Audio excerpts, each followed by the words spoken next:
Hello everyone and welcome back to another video. So if I sound weird, I have quite a bad flu at the moment, so I'm sort of just trying to get through it sort of thing. Patch notes. So this is for tomorrow. I'm going to go over what they're adding. So they're adding a new PvP mode, which I'm not going to lie, it's called Hero Draft. It looks mediocre at best. The rewards are subpar. So this is a 2-week event, so my guess is that's the day in which we will get the next festival, or the next big banner. I reckon that's when we'll get the next big banner, on the 29th, which I'm going to pull up the calendar. No, it can't be because that's a Sunday. Okay. So this doesn't start until PvP reset, and it lasts for about 2 weeks, which is fun. Through how this works, choose one hero from 3 randomly presented. They're selected of 12 heroes to form your box.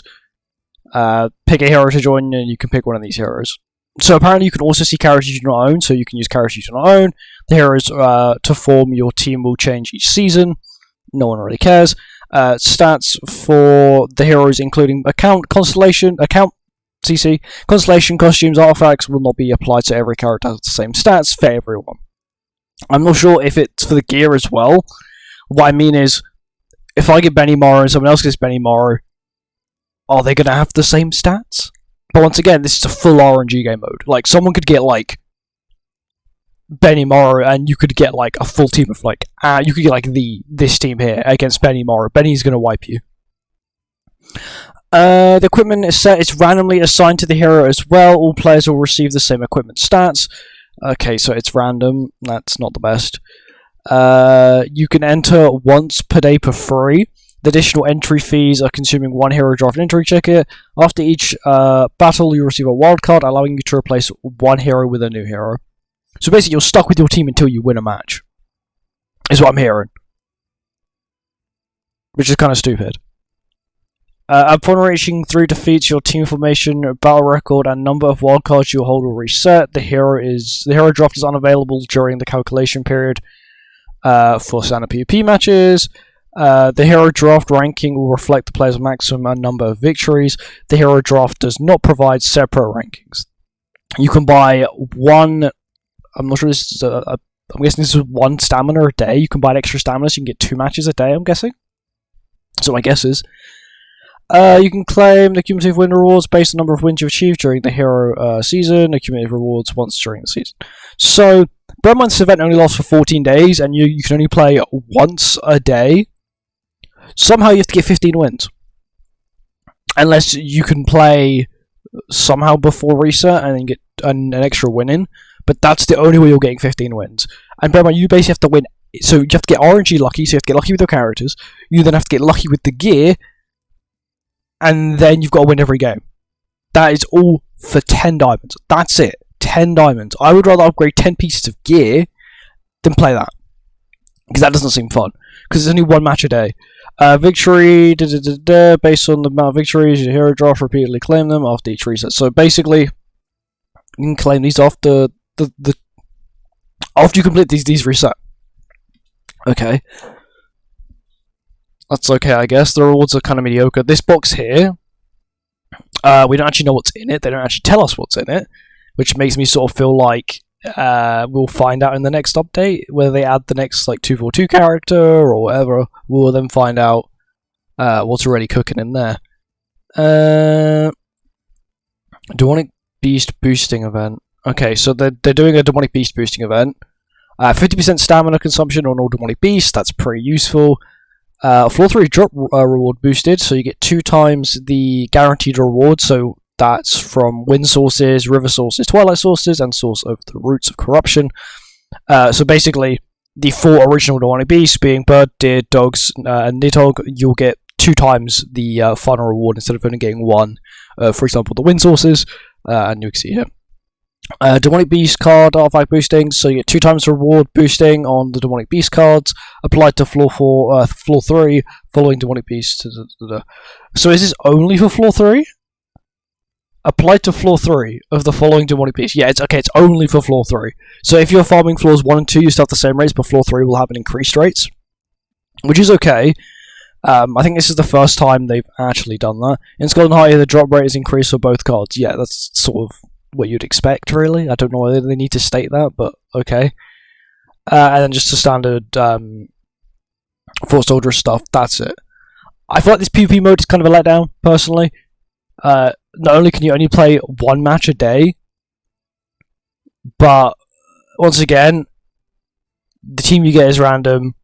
Like, it could, of course, my guess is that there's a limit who you can get. Like, you can't just pull Demon King melee and then your enemy is running, like, blue counter melee with, like, Rimuru, and of course, like, imagine this team, but, like, this was blue counter melee and the other guy's got, like, a full, proper built Sins team. He's got the new Escanor, the new melee. My guess is there is a limit of who you can get. It says you can also gain characters you don't own. That's probably to do with, like, for example, Benny Mori, like they just showed. My guess is you probably won't be able to obtain any of the LRs, any of the URs, probably any of the Dark or Light characters. So you'll probably just be stuck with pre-Dark and Light characters in terms of festivals. And we won't get any UR base or LRs, which is sort of to make it fair. Of course, there are going to be some characters, for example, this melee, if he was on like a full demon team, he would be quite scary. I wonder if you can change the position over the characters, or you're stuck with how you select them. So if you select them in a certain formation, they're stuck in that formation, which would be kind of irritating, especially if it's sort of someone like Melee, who does sort of want a full team of demons up front. For example, in this display, they've shown Estarossa in the back. It wouldn't matter if Estarossa was in the front, because once again, Estarossa would then benefit Melee. But not only that, you know, good old Rimuru here has a stance as well, and gives himself debuff immunity because of Estarossa, but also because of his own passive as well, so you don't have to worry about debuffs. But yeah, it seems like quite a mediocre mode. I initially thought it was Chaos Mode, them bringing Chaos Mode back, but it just seems like they've just added another really mid mode. They could have done something a little bit better with it, and just made it so your draft resets after every match, or you and the enemy pull from the same draft every match. So then it's a little bit more like, okay, you know, we can pick the same team, everything's the same, it's very fair. You know, they do a coin flip for who goes first or whatever. So along the lines of that. I doubt the fact they've removed the effects of Constellation Book CC and artifacts, all that kind of stuff, because that will help the general player. But the problem is, when the reward is so minimal, the general player may not understand a certain mechanic or a certain character, and may once again, a whale or a higher skilled player will once again murk them, and they won't be able to get all these rewards. I'd say you probably just want to get 7 and be like, I'm fine with that. I'll play a match every day, right? But I'll probably end up getting a team like this instead of get blue counter melee, like I said. But it just seems super mediocre. I don't know why. They could have done something really cool with this, but they didn't, and that's what makes me a little bit. It feels a bit off. They could have definitely made it like so much better. If it was like you and the enemy have to pick from the same pool, like I said, it would be so much more fun. Because once again, certain characters have more CC, you can check the CC, you know, so on and so forth. But it feels like then it's a battle of skill instead, because now it still feels like a battle of luck. You know, your characters are random, your gear is random. The enemies also have the same thing, but the enemy could have, once again, if someone has AM melee and you don't have any festivals, you can have a lot less CC than them. You know, it's just stupid stuff like that. But once again, maybe you're guaranteed a festival. Maybe there's something along the lines of that sort of make it so it's trying to be balanced. Of course, I'm not sure how much RNG there is in this game mode, because of course it's not out yet, and it's the first time they've ever bringing them out. But it does say that this is season 1. It said somewhere this is season 1. Or that they would change after every season or whatever it was, which I hope they. Well, if they do bring this back, I do hope it's completely different, because I feel like this is kind of a super RNG game mode, and the rewards are so mediocre and so mid, it's not worth it. But no, thank you for watching. I hope you enjoyed. Let me know your thoughts and opinions on the brand new PvP game mode, and I'll see you in a bit. Goodbye.